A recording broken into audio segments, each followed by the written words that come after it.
আগের শেখ হাসিনাই ভালো ছিল, আওয়ামী লীগ ভালো ছিল, বিএনপি খারাপ হয়েছে কেন? এই যে তেলের দাম বাড়ায়া দিছে, এই যে কারেন্টের দাম বাড়ায়া দিছে। বর্তমানে যেই সময়টা চলতেছে, আজকে আগস্ট মাসের কয় তারিখ? 7 তারিখ। যদিও আগস্টের 5 তারিখে আমাদের দেশ একভাবে স্বাধীন হয়েছে। কিভাবে স্বাধীন হয়েছে? যুদ্ধ দিয়ে, বিদ্রোহ দিয়ে একদিক থেকে স্বাধীন হয়েছে, সেটা আমরা সকলেই জানি। তো স্বাধীন হওয়ার কয় বছর চলে যাচ্ছে? 2 বছর চলে গেল। স্বাধীন হওয়ার 2 বছর চলে গেল। যখন আমাদের দেশ স্বাধীন হয়, তখন আমাদের দেশের মানুষেরা আনন্দ উল্লাস করে এটা ধারণা করে হয়তো আমাদের দেশটা আজ থেকে স্বৈরাচার মুক্ত হয়ে গেল, জনসাধারণ আজ থেকে অনেক সুখে থাকবে, শান্তিতে থাকবে। বলেন 2 বছর স্বাধীন হওয়ার পরে এখন পর্যন্ত আপনারা কতটুকু সুখে আছেন? আগের তুলনায় ভালো আছেন না খারাপ আছেন? বলেন তেলের দাম আকাশচুম্বী হয়ে গেছে। আমরা যারা বাইক চালাচ্ছি আমরা বুঝতেছি কষ্টটা কোথায়।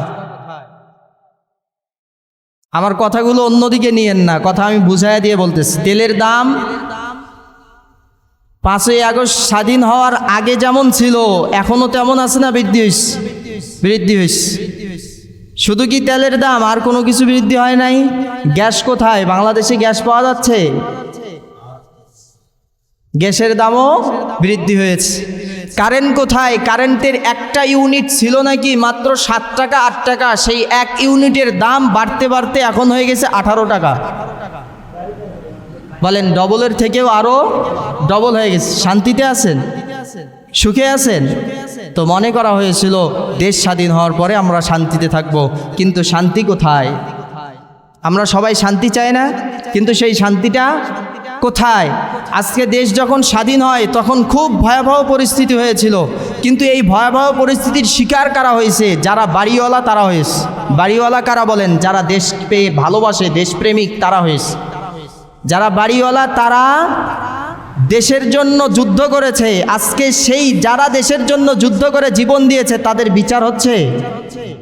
বলেন বিচার হচ্ছে? বিচারটা কোথায়? বিচারও হচ্ছে না।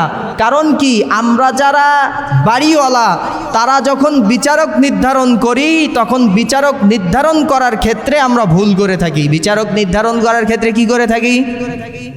ভুল করে থাকি। আমাদের দেশের একজন নামকরা বক্তা মাওলানা আতাউল গনি ওসমানী, চেনেন আপনারা? কুড়িগ্রাম বাসা, এই যে পাশেই বাসা কুড়িগ্রাম। তো উনি তার বয়ানের মধ্যে একটা খুব সুন্দর উদাহরণ দিয়ে বলেন যে দেখেন আমাদের এলাকার মধ্যে একজন ছেলে মানুষ লিচুর গাছে উঠে লিচু চুরি করতেছে। ব্যাগ নিয়ে উঠছে, লিচুর গাছে উঠে কি করতেছে? লিচু চুরি করতেছে। তো যেই লিচুর গাছ যার, যে মালিক লিচুর গাছের, সেই ব্যক্তি ওই লিচু চোরকে দেখে বলতেছে, এই বেটা তুমি আমার গাছের মধ্যে উঠে লিচু চুরি করতেছো, নামো তোমার বাবার কাছে বিচার দেবো। কি বলছে বলেন? নামো তোমার বাবার কাছে বিচার দেবো, এখন তুমি আমার লিচু চুরি করতেছো। তখন সে বলে একটু মুখ ভ্যাসকানি দিয়ে মুস্কি মুস্কি হাসতেছে আর বলতেছে, তুমি আমার বাবার কাছে বিচার দিবা। তখন ওই লোক বলে, হ্যাঁ তুমি তোমার বাবাকে ভয় করো না? তোমার বাবার কাছে বিচার দিতে যাচ্ছি, এরপরেও তুমি আমাকে মুখ ভ্যাসকানি দাও, নামো তোমার বাবার কাছে বিচার দিব। বলে, হ্যাঁ আপনি আমার বাবার কাছে বিচার দিবেন। আরে মিয়া, আমি তো শুধু একটা ছোট ব্যাগ নিয়ে লিচু চুরি করার জন্য লিচুর গাছের নিচ ডালে বসে আছি, ওই দেখো গাছের আগালের মধ্যে আমার বাবা একটা বড় বস্তা নিয়ে উঠছে লিচু চুরি করার জন্য। বলেন হাসার কারণ বুঝতে পারছেন? হ্যাঁ, আপনি তো আমার বাবাকে বিচার দিতে যাচ্ছেন, আমার বাপ তো আমার থেকে বড় চোর, সে আমার বিচার কিভাবে করবে? তো আমাদের যারা দেশের মালিক তাদের অবস্থা এমন হয়েছে। কাদের কাছে আমরা বিচার চাবো বলেন? যাদের কাছে বিচার চাচ্ছি তারা বিচার করতেছে না, তারা নিজেদের জায়গা ঠিকভাবে পেয়ে গেছে, তো বিচার শেষ। আমাদের দেশের আরও একজন নামকরা বক্তা ছিলেন, করোনার সময় যার জানাজা হয়েছে, হাজার হাজার লক্ষ লক্ষ মানুষ তার জানাজার নামাজে গিয়েছিলেন, জুবাইর আহমদ আনসারি সাহেব রহিমাহুল্লাহ।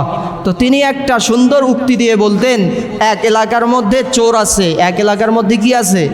একজন চোর আছে, যেই চোরটা শুধু মানুষের ভাত তরকারি যেগুলো রান্না করা ছিল সেই রান্না করা ভাত তরকারিগুলো খাইতো। কি খাইতো? রান্না করা ভাত তরকারি খাইতো, অন্য কোনো ভাত তরকারি, অন্য কোনো জিনিস সে চুরি করতো না। তো রান্না করা যে ভাত তরকারি খাইতো, এই জন্যে মানুষ শুধু দোয়া করে আর চিন্তা করে যে এই চোরটা কবে মরবে, কবে আমরা দেশের মধ্যে শান্তি পাবো। শুধু আমাদের যেগুলো রান্না করা থাকে এগুলো খায় যায়, মা বোনদের খুব কষ্ট হয়ে যায়। তো এই রকম দোয়া করতে থাকে। তো এক পর্যায়ে ওই ব্যক্তিটার মৃত্যুর সময় এসে যায়, সে ব্যক্তি মৃত্যুবরণ করে। তো এখন সে যে চুরি করছে তার তো একটা উত্তরাধিকার দেশের মধ্যে রেখে যাইতে হবে, তার এলাকার মধ্যে রাখতে হবে। এই জন্য তার যে সন্তান রয়েছে তাকে বলতেছে, বাবা তোমাকে আমি আমার উত্তরাধিকার বানালাম, তুমিও আমার এই এলাকার মধ্যে চুরি করিও, তবে সাবধান তুমি এমনভাবে চুরি করিও না যার কারণে আমার বাবার বদনাম হয়। কি বলছে বলেন? বাবার বদনাম হয়, এইভাবে চুরি করিও না। অর্থাৎ তুমি এমন চুরি করবা যার কারণে বাবার সুনাম হয়। তো এই বেচারা বাবার মৃত্যুর পরে চিন্তা করতেছে বাবার সুনাম কিভাবে করা যাবে, বাবার তো সুনাম করার দরকার। সুনাম করার ক্ষেত্রে সে এখন নির্দিষ্ট একটা নীতিমালা গ্রহণ করে নিয়েছে। আমার বাবা কি চুরি করত? আমার বাবা তো চুরি করত ভাত তরকারি রান্না করা। তো আমি যদি আমার বাবার সম্মানটাকে ধরে রাখতে চাই তাহলে আমার বদনাম করে আমার বাবার সম্মানকে কামাই করতে হবে। এই জন্য এই বেচারা রাত্রেবেলা যায় আর মা বোনদের রান্না করা ভাত তরকারি খায়। শুধু খায় না, খাওয়ার পরে ওই রান্না করা ভাত তরকারির যে ড্যাক পাতিল আছে, হাঁড়ি পাতিল, ওই হাঁড়ি পাতিলের মধ্যে পায়খানা করে দিয়েও যায়। এখন ওই এলাকার যারা মুরব্বী রয়েছে তারা এখন চিন্তা করে, হাই স্বর্গে বাস, এই চোরের চেয়ে আগের চোরে ভালো ছিল। কি বলে বলেন? এই চোরের চেয়ে আগের চোরে ভালো ছিল। কেন বলে? বলে আগের চোর শুধু খাইতো, কিন্তু এই চোর তো পায়খানাও করে। কথা কি বোঝেননি? আগের চোর কি করতো? খাইতো, এই চোর পায়খানাও করে। এখন আমরা যদি বলি যে ভাই আমাদের দেশের পরিস্থিতিও যেন এই উদাহরণগুলোর সাথে মিলে যায়। আগের চোরে তো চুরি করত, আগের চোরে তো বাজেট বেশি দিয়ে টাকা অর্থ উপার্জন করত, কিন্তু এখন দেশের পরিস্থিতি এমন বাজেটও খাচ্ছে আবার আমার কারেন্টও থাকতেছে না। বলেন কারেন্টের বিল কি কমতেছে? আমাদের কমতেছে না, কারেন্টের বিলও বাড়তেছে, আবার কারেন্টও ঠিক মতো থাকতেছে না। ভাই কারেন্টের বিল আমরা বেশি দিব কিন্তু কারেন্ট পাবো না কেন? যদি বেশি নেন তো টাকা নেন, কিন্তু কারেন্ট আমরা পাচ্ছি না। তো আমাদের দেশের পরিস্থিতিটা এমন। এই পরিস্থিতিগুলো যখন আমরা বলতে যাচ্ছি তখন আমাদের উপরও চাপ আসতেছে। কিন্তু এক দিক দিয়ে আমাদের একটা সুবিধা হয়েছে, আগের তুলনায় আমরা এখন ভালো আছি। কোন দিক দিয়ে জানেন? বলবো কথাটা, গোপন তথ্য এটা ফাঁস করে দেই। এক দিক দিয়ে ভালো আছি। আগের সময় ছিল যখন আমরা কথা বলতাম তখন আমাদেরকে এই কথা বলার সাথে সাথে জেলে ঢুকানো হইতো। যখন কারো বিরুদ্ধে কথা বলতাম তখন কি করা হইতো? সাথে সাথে তার নামে একটা লিস্টি করা হয়তো, 313 জন অথবা 133 জন, এরকম লিস্টি করে তাকে কি করা হয়তো? জেলে ঢুকায় দেওয়া হয়তো। তার নামে অ্যারেস্ট ওয়ারেন্ট জারি করা হয়তো, এরকম করা হয়তো। কিন্তু এখন কি হচ্ছে জানেন? এখন আমরা শান্তিতে আছি। এখন হুজুরেরা আপনারা যা পারেন তাই বলেন, কোনো সমস্যা নাই। কিন্তু এখনও একটা দোষ রয়ে গিয়েছে। সেই দোষটা কি? আপনারা যা বলেন বলেন, আগে তো শোনেও নাই মানেও নাই, বরঞ্চ আবার যে বলছে তাকে জেলে ঢুকাইছে। কিন্তু এখন জেলে ঢুকাইতেছে না, এখন বলতেছে আপনারা কি বলবেন বলেন, আমরা মানতে রাজি না। বলেন আগেও দোষ ছিল, এখনও দোষ আছে। এখনকার দোষ কি? বলতে পারেন কিন্তু আমরা মানতে রাজি না। এটা হচ্ছে আমাদের এখনকার পরিস্থিতি। এখন ভাই আমার কথা হচ্ছে, আমরা যখন স্বাধীন হয় দেশ তখন তো আমি নিজেও ঢাকায় ছিলাম। ঢাকার কেমন পরিস্থিতি ছিল সেগুলো তো আমি নিজেই জানি। 4 তারিখ পর্যন্ত কামরাঙ্গীরচরের যেই নেতা খাতাগুলো এখন ঘোরাফেরা করতেছে, এই নেতা খাতাগুলোর টিকি পর্যন্ত দেখা যায় না। 4 তারিখে, 5 তারিখে তো দেশ স্বাধীন হয়েছে, 4 তারিখ পর্যন্ত কাউকে দেখা যায় না, কাউকে দেখা যায় নাই। এমন সময় হাফিজ হুজুর রহমতুল্লাহ আলাইহির নাতি, আমার ওস্তাদ, আমাদের মাদ্রাসা মারকাজুল কোরআনের মোহতামিম, উনি আমাদেরকে বুদ্ধি করে একটা সিস্টেম দিয়ে, যদিও আমরা পরবর্তীতে জানছি যে এটা বড় হুজুরের নির্দেশ ছিল, কিন্তু আগে আমরা জানতাম না যে এটা বড় হুজুর, আমাদের খতিব সাহেব, যিনি খুব বড় মাপের একজন নেতা, আমাদের শায়েক। তো তিনি একটা টেকনিক করে আমাদের বড় বড় যেই ছাত্রগুলো আছে তাদেরকে বলছে, আমাদের বড় ভাইদেরকে, যে তোমরা সব ছাত্রগুলোকে নিয়ে আজকে ক্লাসের পরে তোমরা মাঠে নামবা, আন্দোলন করবা। কেউ যেহেতু বাহির হচ্ছে না, 4 তারিখ হয়ে গেছে এখনও বাহির হচ্ছে না। তো এই কারণে হুজুর এইভাবে একটা সিস্টেম করছে যাতে করে হুজুরের উপর কি না আসে, চাপ না আসে। তো হুজুরের নেতৃত্বে আমরা বাইর হয়েছি, কিন্তু হুজুর বুঝতে দেয় নাই যে আমার নেতৃত্বে তোমরা বাইর হয়েছো। দেখি মিছিলের পিছনে আমাদের বড় হুজুর, আমরা সামনে, হুজুর কি মিছিলের পিছনে। তো আমরা বাহির হয়েছি, তখন তো একদিক দিয়ে পুলিশ গুলি করে আর পোলাবান আর এক দিক দিয়ে দৌড়ায়, একদিক দিয়ে পুলিশ গুলি করে, আর এক দিক দিয়ে পোলাবান দৌড়ায়। ওই সময় আমরা আওয়ামী লীগের কিছু দালাল গোষ্ঠীকে পাইছিলাম, ওই সময় আওয়ামী লীগের কিছু দালাল গোষ্ঠীকে পাইছিলাম। তারা কি করতেছে দেখতেছে, হায় সর্বনাশ, আমাদের এত নাম, আমাদের এত ডাক, কিন্তু আমরা তো কোনো মিছিল মিটিং করতেছি না, কিন্তু এরা যেহেতু মিছিল মিটিং করতেছে, এরা তো ছোট গোষ্ঠী, এরা মিছিল মিটিং করলে তো এরা উপরে উঠে যাবে। এই জন্য আমাদেরকে একটা টেকনিক করে, আমাদেরকে একটা সিস্টেম করে আমাদেরকে নুরিয়া মাদ্রাসার মধ্যে আবদ্ধ করে দিল। নুরিয়া মাদ্রাসায় ঢুকাইয়া নিল একটা যে কোনো একটা প্রক্রিয়া করে, সেটা আমি আর বলতেছি না, সিস্টেম করে কৌশল করে ঢুকাইয়া নুরিয়া মাদ্রাসার বড় মাঠ গেটটা বন্ধ করে দিল, আর আমাদেরকে বাহির হতে দিচ্ছে না। পরেও পোলাপান গেটের দরজা একটু হুড়াহুড়ি করে গেট দিয়ে, ছোট একটা গেট আছে ওই দিক, গেট দিয়ে বাহির হয়েছে। হয় আমরা তারপরেও ওই দিন সারাদিন মাগরিব পর্যন্ত, আমার তো মাদ্রাসার সিস্টেম যেরকম ওইভাবে চলতে হবে, মাগরিবের পর তো আমাদেরকে মাদ্রাসায় যাইতেই হবে।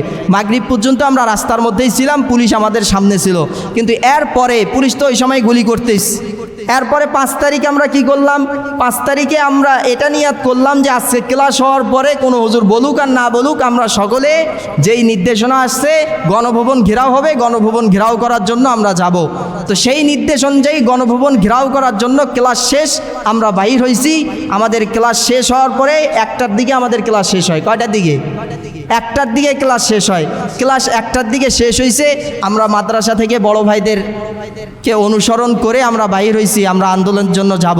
কিছু দূর হাঁটছি, ধরেন 5 থেকে 6 ধাপ হাঁটছি, তখনই আমাদের হুজুর, যেই হুজুর আমাদের নেতৃত্ব দান করে থাকেন, খতিব আব্দুল সালাম সাহেব, তেনার মাধ্যমে ফোন আসলো বড় হুজুরের কাছ থেকে যে এখন তোমরা গণভবনের উদ্দেশ্যে মিছিল নিয়ে যাওয়ার প্রয়োজন নাই, এখন তোমরা বিজয় মিছিল বাহির করো, কারণ শেখ হাসিনা 2টার দিকে তার নিজ বাসভবন ছেড়ে তার স্বামীর দেশ ইন্ডিয়াতে পলায়ন করছে। সুবহানাল্লাহ বলেন, একটু আনন্দের বিষয়। ওই সময়ের মতো খুশি আর আনন্দ আমাদের ছিল না। আমরা কেন আনন্দিত হয়েছিলাম ভাই বলেন? আমরা আনন্দিত হওয়ার কারণ আমরা চাইছিলাম আমাদের দেশটা সুন্দর থাকবে, আমাদের দেশটা সুন্দরভাবে চলবে, গরিব মানুষগুলো শান্তিতে থাকবে। এখন আমি যেগুলো কথা বললাম, এই কথাগুলো দিয়ে আপনারা এখন বিদ্বেষ আর হিংসা পোষণ করবেন যারা বর্তমানে ক্ষমতায় আছে, তাদের প্রতি হিংসার বিদ্বেষ পোষণ করবেন না। আমার দিলে তাদের জন্য কোনো হিংসার বিদ্বেষ নাই। এখন দেশের পরিস্থিতি এমন, কেউ মনে করে যদি বিএনপি ক্ষমতায় আসে তাহলে দেশের মানুষ শান্তিতে থাকবে, কেউ মনে করে না যদি জামাত ক্ষমতায় আসে তাহলে দেশের মানুষ শান্তিতে থাকবে, কেউ মনে করে না যদি চরমোনাই ক্ষমতায় আসে তাহলে দেশের মানুষ শান্তিতে থাকবে। আমি বলি এগুলো চিন্তা করে কোনো লাভ নাই। দেশের মানুষ ততক্ষণ পর্যন্ত শান্তিতে থাকতে পারবে না যতক্ষণ পর্যন্ত দেশের প্রত্যেকটা মানুষ নবীওয়ালা সুরত, নবীওয়ালা জিন্দিগি ধারণ করবে। নবীওয়ালা সুরত নাই আর আপনি দেশের মধ্যে শান্তিতে থাকবেন? হাদিসে কুদসির স্পষ্ট ঘোষণা, যেই দেশের মধ্যে শাসক জালেম হয় সেই দেশের শাসক জালেম হওয়ার কারণ হচ্ছে দেশের জনগণ। কারণ কি? দেশের জনগণ। আপনি সুন্দরভাবে চলবেন না, আপনি চুরি চামারি আর বাটপারি ছাড়বেন না, আর আপনার দেশের যে প্রধান হবে সে চুরি বাটপারি ছেড়ে দিবে? কথা বলেন, চুরি বাটপারি ছেড়ে দিবে? বলবেন হুজুর এমন একটা দেশ আপনি দেখান বর্তমানে। ভাই মুসলিম দেশ নিয়ে আপনি কি পরিচালনা করবেন? আপনি মুসলিম দেশ যদি আফগানের কথা বলি তাহলে বলবেন ও হুজুর খালি হুজুরদের দিকে যায়। ভাই মুসলিম দেশ বাদ দেন, আপনি খ্রিস্টান ইহুদি দেশ, বিধর্মী দেশ জাপানের দিকে তাকায়া দেখেন, জাপানের মানুষগুলো এত শান্তিতে আছে কেন? জাপানের মানুষগুলো এত সুন্দরভাবে তাদের জীবন পরিচালনা করতে পারতেছে কেন? তাদের দেশের সরকার কি এতই ভালো? এতই ভালো না ভাই। দেখেন তাদের দেশের সরকার নিয়ে এখানে কথা না, সেখানে কথা হচ্ছে তাদের দেশের মানুষ নিয়ে কথা, তাদের দেশের জনগণ নিয়ে কথা। বলেন ফুটবল বিশ্বকাপ নিয়ে যেহেতু আমি এই কথাগুলো বলছি, ফুটবল বিশ্বকাপ দেখা জায়েজ নাই এই সেই, কিন্তু এই ফুটবল বিশ্বকাপের মধ্যে সব দেশের মানুষ গিয়েছিল, সেখানে জাপানের মানুষও গিয়েছিল। ফেসবুকের মধ্যে পরবর্তীতে আমরা দেখছি এই জাপানের মানুষগুলো যেই স্টেডিয়ামের মধ্যে ছিল সেই স্টেডিয়ামের মধ্যে তারা যে চিপস খাইছে, তারা যেই ময়লা আবর্জনাগুলো করছে সেগুলো তারা নিজেরাই হাতের মধ্যে করে তুলে নিয়ে গিয়ে নির্দিষ্ট স্থানে ফেলছে। বলেন এটা তাদের আদর্শ না মুসলমানদের আদর্শ? মুসলমানদের আদর্শ। আপনারাও তো ভুল বলতেছেন। আজকে আমাদের মধ্যে এই আদর্শ না থাকতে থাকতে আমরা মনে করতেছি এটা বিধর্মীদের আদর্শ। না, এটা মুহাম্মদে আরবীর আদর্শ। কিন্তু আজকে আমাদের থেকে এই আদর্শগুলো বিলুপ্ত নেওয়ার কারণে, তারা আমাদের আদর্শ, আমাদের রসুলের আদর্শ গ্রহণ করার কারণে মনে হচ্ছে এটা হয়তো বিধর্মীদের আদর্শ। না, এটা বিধর্মীদের আদর্শ না ভাই, এটা মুসলমানদের আদর্শ। তারা আমাদের আদর্শকে গ্রহণ করছে, এই কারণে পৃথিবীর সব থেকে উন্নত রাষ্ট্র বলা হচ্ছে তাদেরকে। আজকে আমরা আমাদের নিজেদের আদর্শ ভুলে গিয়েছি। আমরা আজকে মানুষদেরকে কষ্ট দেওয়া থেকে বিরত থাকতেছি না, আমরা হিংসা বিদ্বেষ থেকে বিরত থাকতেছি না, ভাইয়ে ভাইয়ে গণ্ডগোল মারামারি থেকে বিরত থাকতেছি না। আজকে সামান্য মসজিদের যেই বিষয়গুলো সেগুলো নিয়েও আমরা গাফলাতি করতেছি। তাদের দেশের মধ্যেও মসজিদ আছে, তাদের দেশের মধ্যেও উপাসনালয় আছে। তাকায় দেখেন তাদের দেশের পরিস্থিতি কেমন আর আমাদের দেশের পরিস্থিতি কেমন। আজকে তারা এত সুন্দরভাবে জীবনযাপন করতেছে বিধর্মী হয়ে, কিন্তু আজকে আমরা মুসলিম হয়ে আমাদের নবীর আদর্শ না গ্রহণ করার কারণেও আমরা বাংলাদেশের 92% মুসলমানের দেশ হয়েও আমরা অশান্তিতে ভুগতেছি। আর এই অশান্তির যত দোষ সব আমরা দিচ্ছি সরকারের উপরে। আগের শেখ হাসিনাই ভালো ছিল, হ্যাঁ শেখ হাসিনাই ভালো ছিল, হুজুরদেরকে ধরে ধরে জেলখানার মধ্যে ভরতো। আওয়ামী লীগ ভালো ছিল, বিএনপি খারাপ হয়েছে কেন? এই যে তেলের দাম বাড়ায়া দিছে, এই যে কারেন্টের দাম বাড়ায়া দিছে। ভাই নিজের দোষ আগে দেখেন, নিজের দোষ আগে ঠিক করেন। আপনি জালেম, আপনার দেশের সরকার অবশ্যই জালেম হবে। আপনি ভালো, আপনার দেশের সরকার অবশ্যই ভালো হবে। এখন এটার থেকে আরও একটা শিক্ষা নেন। আপনি যদি ভালো হন, আপনার মসজিদের খতিব সাহেবও ভালো হবে। আপনি যদি ভালো হন, আপনার মসজিদের ইমাম সাহেবও ভালো হবে। আপনি 5 ওয়াক্ত নামাজের মধ্যে আসেন না, আর ইমাম সাহেব যদি 1 ওয়াক্ত নামাজে আজান দিতে দেরি হয়, আপনি অন্যদিকে গালাগালি শুরু করে দেন। ইমাম সাহেব কি করে? সারাদিন বসে থাকে, আজান দেয় না। মেয়ে আপনি তো নামাজ পড়েন না, তো আজান দিবে কার জন্য? এটা স্পষ্ট হাদিস আছে, হাদিসে কুদসি। হাদিসে কুদসি কাকে বলা হয় জানেন? যেই হাদিসটা আল্লাহ তাআলা কোরআনে লিপিবদ্ধ করে নাই, বরঞ্চ আল্লাহর রসুলের মাধ্যমে বলছে যে আমি বলতেছি, ক্বালাল্লাহু তাআলা, আল্লাহর রসুল বলতেছেন, এটা আল্লাহ তাআলা বলছে। এই হাদিসকে হাদিসে কুদসি বলা হয়, যেটা একেবারে কোরআনের সাথে সামঞ্জস্যপূর্ণ। একটা আরেকটার সাথে বিপরীত না, একটা আরেকটার সাথে মিল রাখে। তো এই হাদিসের মধ্যে আল্লাহ বলতেছে, ভাই তুমি যদি ভালো হও, তোমার নেতাও ভালো হবে। এই জন্য আমরা সর্ব অবস্থায় নিজেকে ভালো হতে পারি এই চিন্তা আর এই ফিকির নিয়ে চলবো। আমি এই জন্য প্রথমে একটা আয়াতে কারিমা তেলাওয়াত করেছিলাম। যেহেতু এই আয়াতে কারিমা নিয়ে আলোচনা এখন শুরু করা সম্ভব হলো না, এই জন্য শুধু তার তর্জমাটা করে দিচ্ছি। আল্লাহ তাআলা বলতেছে, এই ইমানদারেরা, তোমরা যদি নিজেদেরকে ভালো রাখতে চাও, নিজেদের দিলকে জিন্দা রাখতে চাও, মসজিদের মুখে হয়ে যেতে চাও, মসজিদমুখী হতে চাও, নামাজি হতে চাও, তাহলে তোমরা বেশি বেশি জিকির করতে থাকো। বেশি বেশি কি করতে থাকো? ওয়াসাব্বিহুহু বুকরাতা ওয়া আসিলা, সকাল সন্ধ্যা জিকির করতে থাকো। যদি জিকির করো তাহলে কি হবে? তোমরা যে চিন্তা করতেছো আমাদের দেশের মধ্যে এই সমস্যা ওই সমস্যা, আমাদের দেশটা কবে ভালো হবে, এই চিন্তার থেকে তোমরা মুক্তি পাবা। কিভাবে মুক্তি পাবা? কারণ তোমরা যখন জিকির করতে থাকবা, তখন তোমাদের উপর আল্লাহ রহমত নাজিল করতে থাকবে। সুবহানাল্লাহ বলেন। আর আল্লাহ যখন রহমত নাজিল করবে তখন তো শান্তি পাবেন। শুধু তাই নয়, তোমাদের জন্য ফেরেশতারা পর্যন্ত রহমতের দোয়া করতে থাকবে। ফেরেশতারা পর্যন্ত দোয়া করে। ফেরেশতাদের গুনাহ আছে? গুনাহ নাই। ফেরেশতারা যদি কোনো ব্যক্তির জন্য দোয়া করে, ওই ব্যক্তি সরাসরি আল্লাহ কি করে নেন? কবুল করে নেন। এই জন্য আপনি যদি বেশি বেশি জিকির করেন, তাহলে আপনার উপর আল্লাহর রহমত বর্ষিত হবে। এমনকি ফেরেশতারা আপনার জন্য দোয়া করবে, আর ফেরেশতারা দোয়া করলে আপনি শান্তিতে থাকবেন। আর এই দোয়াগুলো তারা কেন করবে? আপনি জিকির করার কারণে। কারণ আপনাকে অন্ধকার থেকে আলোর দিকে বের করে আনার জন্যে। অন্ধকার থেকে আলোর দিকে, আমি কিন্তু আয়াতের তর্জমা বলতেছি, ভালোভাবে শোনেন। অন্ধকার থেকে আলোর দিকে বের করে আনার জন্যে। এখন বলবেন অন্ধকার কি? এই যে এখন হা হুতাশ করতেছেন, হাই দ্রব্যমূল্যের এত দাম, এগুলো কিভাবে চলবে, আমাদের রিজিকের কি অবস্থা হবে, আমরা খাবো কিভাবে, কারেন্টের বিল দিব কিভাবে, আপনারা এইগুলো চিন্তা করতেছেন। আমাদেরও চিন্তা হয়, হ্যাঁ এত অল্প বেতন দিয়ে আমাদের চলবে কিভাবে। যারা চাকরি করেন তাদেরও চিন্তা হয়, যারা উপার্জন করতেছেন, কৃষিকাজ করতেছেন, তাদেরও চিন্তা হয়। তো এটা হচ্ছে একটা অন্ধকার, যে এই অন্ধকার কবে দূর হবে, কবে আলোর পথ পাবো। এটা একদিক দিয়ে অন্ধকার, আরও অনেক ধরনের অন্ধকার আছে, এটাও একটা কি অন্ধকার। তো এই অন্ধকার থেকে আপনাকে শান্তির দিকে আনবে, আপনাকে আলোর দিকে আনবে। এই জন্যই ফেরেশতারা আপনার জন্য রহমতের দোয়া করতে থাকবে, আর আল্লাহ আপনার উপর রহমত বর্ষিত করতে থাকবে। কারণ কি, আপনাকে একটা কাজ করতে হবে, সেই কাজটা হলো সকাল সন্ধ্যা বেশি বেশি করে আল্লাহর জিকির করতে হবে। পারবেন তো ইনশাআল্লাহ? সকাল সন্ধ্যা বেশি বেশি করে জিকির করবেন। সেই জিকির সুবহানাল্লাহ হতে পারে, আলহামদুলিল্লাহ হতে পারে, আল্লাহু আকবারও হতে পারে।